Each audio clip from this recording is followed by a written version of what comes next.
उनसे मेरा सवाल सीधा है कि समान शिक्षा प्रणाली, राष्ट्रपति हो या भंगी की संतान, सबकी शिक्षा एक समान पर चुप्पी क्यों?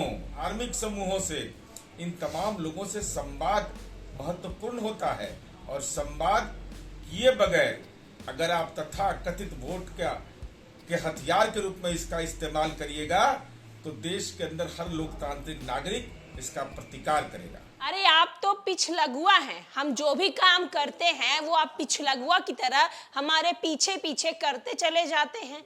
नमस्कार, मैं श्वेता और आप देख रहे हैं न्यूज फॉर्नेशन। ये बोल दरअसल जदयू के एमएलसी नीरज कुमार के हैं। नीरज कुमार ने बीजेपी पर तंज कसते हुए कहा है कि आप लोग तो एक नंबर के पिछलगुआ हैं।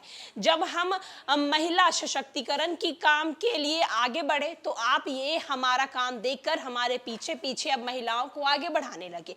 जब हम नल जल की योजनाएं करने लगे तो अब आप भी नल जल की योजना करने लगे हैं। वहीं जब हम भाजपा विरोधी दल की बैठक किए तो अब आप भी चले हैं एक नई बैठक करने के लिए। आपका सिर्फ और सिर्फ काम जो है वो पिछलगुआ का काम है। आप हमारा काम देख के उसी काम को आप वापस से खुद में करने लगते हैं। साथ ही साथ नीरज कुमार ने यूसीसी यानी कि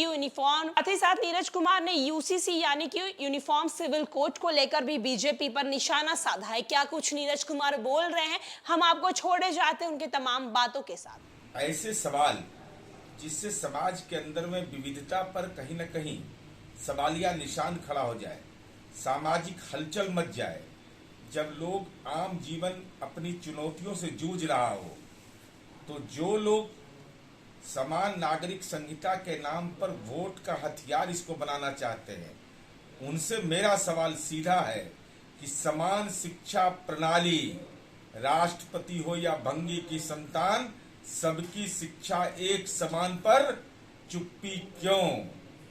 चुप्पी इस बात पर क्यों कि देश के अंदर में आर्थिक असमानता बढ़ रही है। एक परिवार की आमदनी दुनिया के अंदर में चर्चा का विषय बन गया और दूसरी तरफ किसान जो बहुलता में है वो आत्महत्या करने को मजबूर हो जा रहे हैं। तो ऐसे सवाल जो जीवन की चुनौतियों से उनके जीवन दशा बदले, इसमें समानता का एहसास होना चाहिए। बल्कि समान नागरिक संहिता जैसा महत्वपूर्ण विषय पर विभिन्न राजनैतिक दलों से, विभिन्न सामाजिक समूहों से, धार्मिक समूहों से, इन तमाम लोगों से संवाद महत्वपूर्ण होता है और संवाद किए बगैर अगर आप तथा कथित वोट के हथियार के रूप में इसका इस्तेमाल करिएगा तो देश के अंदर हर लोकतांत्रिक नागरिक इसका प्रतिकार करेगा।